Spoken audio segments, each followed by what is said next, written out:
la semaine passée là, moi-même j'ai suivi un truc. Bah, si c'est...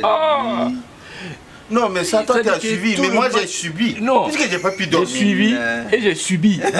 J'ai subi. Parce que ils ont commencé quoi, la musique là. Je ne sais pas si c'était une kermesse. Ils ont commencé tout le week-end. Et moi, je me demandais, non, à 18h, 19h, ou plus tard à 20h, ils allaient arrêter. Mais ça a continué seulement. Je dis, mais il y a quoi dans ces pays-là? Globalement, les nuisances sonores là, nous devons travailler à respecter les uns et les autres.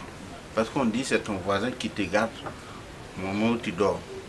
Si tu fais du bruit pour déranger ton voisin à tout moment, alors que bon, de manière, bon, tu vois, il y a des églises, des mosquées qu'on met dans les cours là, franchement, si on peut nous épargner, nous croyons tous en Dieu, hein.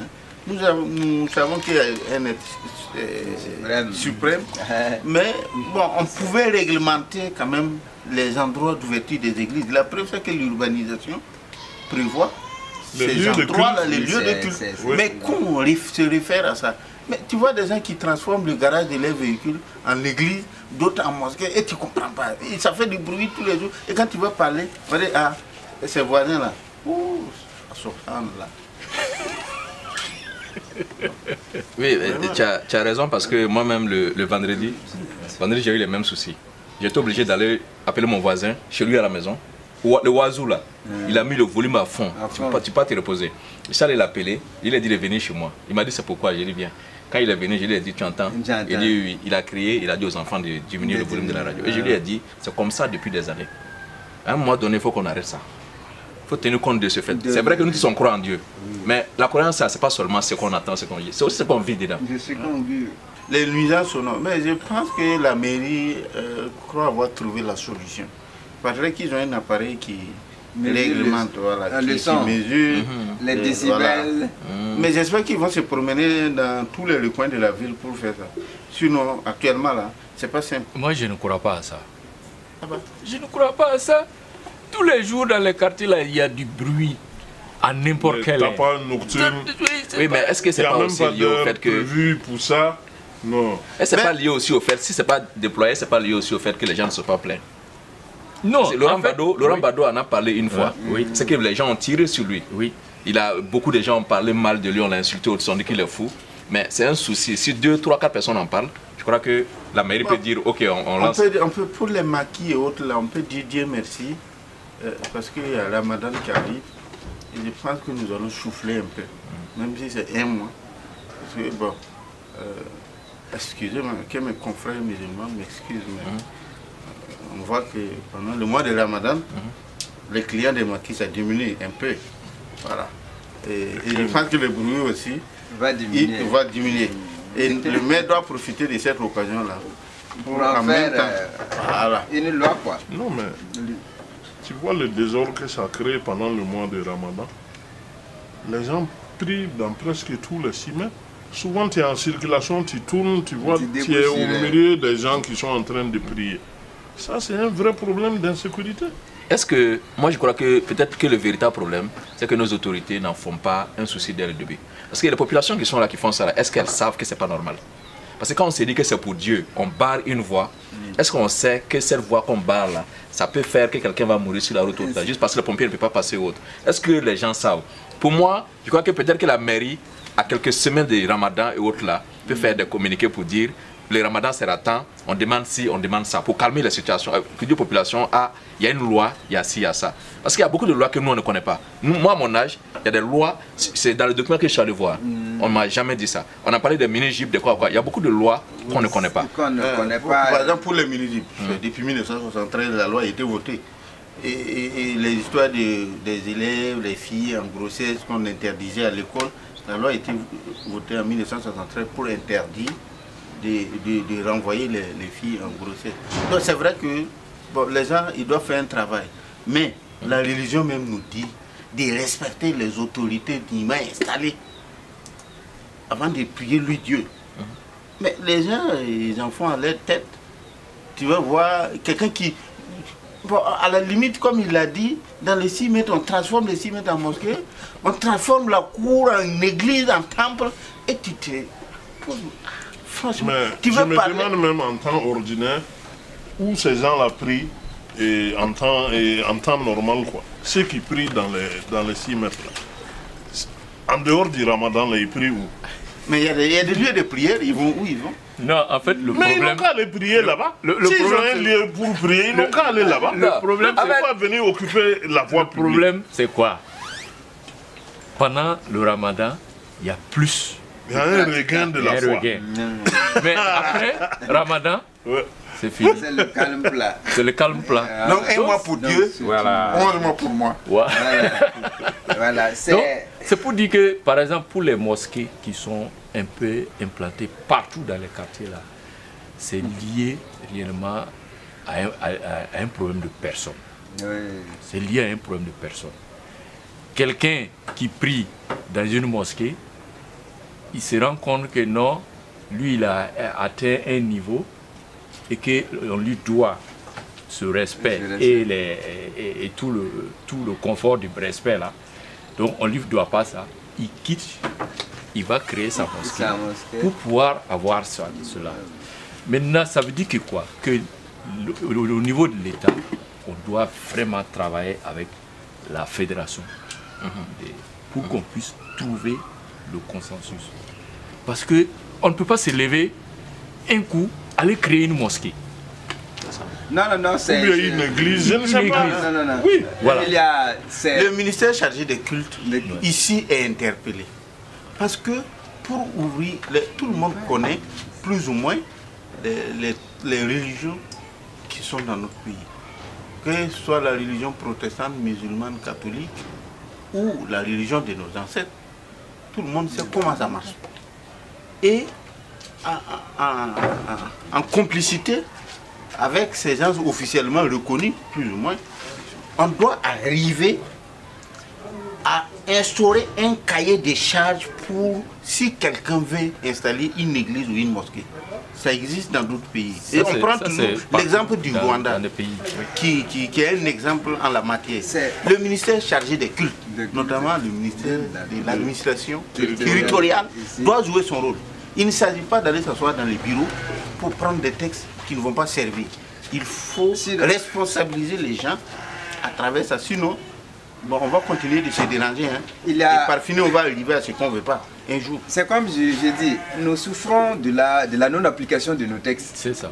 Sinon, fondamentalement, l'urbanisation part du principe de la réservation des lieux de culte, des lieux d'habitation, des lieux de loisirs, de sport. Tout est prévu depuis le départ, au cadastre là-bas. Mais maintenant, après ça, c'est une question de la gestion de la cité. Maintenant, si le premier qui occupe un espace vide pour en faire un lieu de culte, il n'est pas sommé de le fermer, le maire ne lui dit rien, alors un deuxième partira de lui, et un troisième, ainsi de suite. C'est pourquoi nous sommes installés dans cette loi du Ah, mais vous savez, culte, quoi. La question de la religion est une question très sensible. Hein. Oui. Donc, Non, il faut la question de la religion, la traiter avec beaucoup de délicatesse. Parce non, elle que n'est pas sensible. je trouve que c'est sensible quand même. C'est pas Parce que- justement, puisque cette sensibilité dont il est question, c'est un prétexte pour faire ce que l'on veut. Sinon, fondamentalement, la notion de Dieu part du prochain. Donc je ne peux pas comprendre ce que moi je tu sais, mises au prochain pour atteindre Dieu. Ce que moi je sais en islam, ce que moi je sais en islam, il n'est pas recommandé aux musulmans d'aller prier ailleurs si ce n'est pas à la mosquée. Est-ce que vous voyez? Est-ce que tu comprends? Ça dit que la pendant la mosquée la plus proche, ça dit que la mosquée la plus proche, tu dois aller là-bas prier. C'est tout. Est-ce que tu comprends? Oui. Et il est formellement interdit de trouver un autre lieu de prière à côté de la mosquée. Tu vois, il y a une mosquée là, et les gens se mettent à côté, ils prient. Alors que la mosquée n'est pas très loin. La mosquée est à 50 mètres. Jusqu'à quelques mètres seulement. Donc c'est formellement interdit. Mais les gens ne savent pas. Les gens ne savent pas. Et les gens prennent leur comportement pour les comportements religieux. Les religieux, c'est ça. C'est leur propre sensibilité Voilà. à eux. Sinon, la religion n'est pas sensible. Tu vois, non? C'est les individus qui sont sensibles pour Donc, préserver leur. mais leur comme choix. c'est la religion aujourd'hui, pratiquer la religion. C'est l'instrumentalisation qui pose problème peut-être Les sinon. gens, ils en font comme si c'était. Non. Il faut faire. Il faut faire voir. Faire valoir. Et Faire valoir que et non, voilà, je suis en train de c'est prier. ça, c'est tout. Sinon, Mais au fond, c'est que vous dites. Ouais. Vous savez, dans ce pays-là, on a plus de gens qui prient Dieu que des gens qui croient. des courants, Dieu. Parce que ça part du principe simple de notre comportement au quotidien les uns envers les autres. C'est ce que je sais. Dieu a dit, si tu as des habits, ton voisin n'a pas. Il faut enlever un lui donner. donner. Dieu a dit, tu as eu un peu à manger, quelqu'un n'en a pas, il faut lui donner. Combien ont à manger à satiété et puis ils ne sont pas capables De donner. ils jettent. Ils jettent. Que de Nous donner. sommes dans une période de Ramadan. Nous espérons que les uns et les autres vont faire preuve de sagesse et d'humilité pour partager comme il nous est recommandé.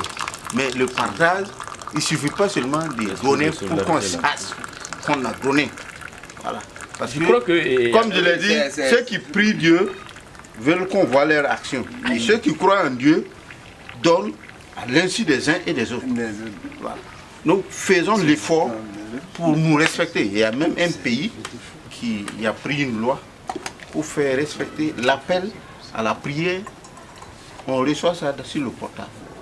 Il n'y a plus de sonore, il n'y a plus de trucs sonores pour déranger qui que ce soit. C'est notamment l'Israël. Et j'en ai arrivé à là et les gens respectent. Ils n'empêchent pas quelqu'un de pratiquer sa religion, mais voilà les principes. Et c'est la nouvelle loi et les gens respectent. Donc nous, si sous d'autres cieux, on peut prendre des lois et faire respecter, comme nos gens, nos politiciens exploitent la religion à des fins politiques, ils n'arrivent pas à faire respecter. Mais il faut qu'on arrive à un vrai changement de mentalité. Travaillons à changer nos mentalités pour pouvoir évoluer. Sinon, Mais même la question de le côté sensible de la religion, en fait, moi je crois que dès le moment où on a des associations de musulmans et tout ça, toute question liée à la religion musulmane doit être traitée avec ces associations. Ces gens qui sont là-bas ont la possibilité d'introduire le projet. Il y a les représentants. C'est bon, c'est pas bon. C'est pas bon. Oui, on sait comment introduire le projet. Par exemple, la loi qui devait être votée à l'Assemblée nationale. Oui. On a jaugé, après le gouvernement a retiré. Mais où on en est avec la loi? Parce que quelqu'un d'autre va revenir avec. Est-ce qu'on est en train de travailler là-dessus? Je crois que l'un des véritables problèmes au Burkina, c'est quoi? On prend un projet, on l'étale, quand les gens crient, on ferme, on dépose. Finalement, le projet il reste sans suite. Quand on me dit que la religion est sensible, elle n'est pas du tout sensible. Ce sont nos défauts qui sont sensibles. Pour peu qu'on touche à ça, tout de suite là, on prend l'épée de guerre. Sinon, il est clairement dit, le prochain est plus sacré que tout sur terre. Parce que le prochain a l'image de Dieu. Puisqu'il a l'image de Dieu. Si vous n'arrivez pas à faire du prochain le représentant de Dieu sur terre, tout ce que vous ferez, je pense que c'est comme il a dit, c'est pour se faire voir, pour faire valoir, c'est tout. Donc, dans le respect du prochain. S'il vous plaît, arrêtez d'exploiter les religions à des fins politiques. Et l'autre chose aussi. S'il vous plaît, religieux, oui. croyez en Dieu comme vous l'avez dit. En fait, le vrai problème, les gens ne savent pas. Ils laissent leur comportement, le comportement religieux. Ils adoptent leur comportement, leur propre sensibilité. Et sur ces propres sensibilités, on les attrape. Dans un pays d'adoption, le Niger, chaque Richard, chaque gourou a sa mosquée, collée à sa maison. Si tu ne pries pas là-bas, en cas de problème, tu ne viens pas chez lui. C'est comme les mots que nous dénonçons ici, ces mêmes mots peuvent être présentés aux représentants des communautés religieuses afin qu'ils réfléchissent là-dessus pour leur proposer des solutions qui peuvent aller à l'Assemblée. C'est une façon d'aborder la chose, c'est la façon d'aborder la chose qui pose souvent problème. Voilà. Quand on l'attaque de façon frontale, c'est l'effet contraire qu'on reçoit. Pour peu qu'on le sache aborder le sujet, on peut, toutes ces questions de nuisances sonores, en matière de Dieu, si on en vient à des nuisances sonores, c'est que c'est grave. Ce n'est plus le chemin de Dieu. Si je dois nuire au prochain dans la recherche de mon chemin, dans la recherche de Dieu, ce n'est plus... Je dois m'arrêter de continuer cette route.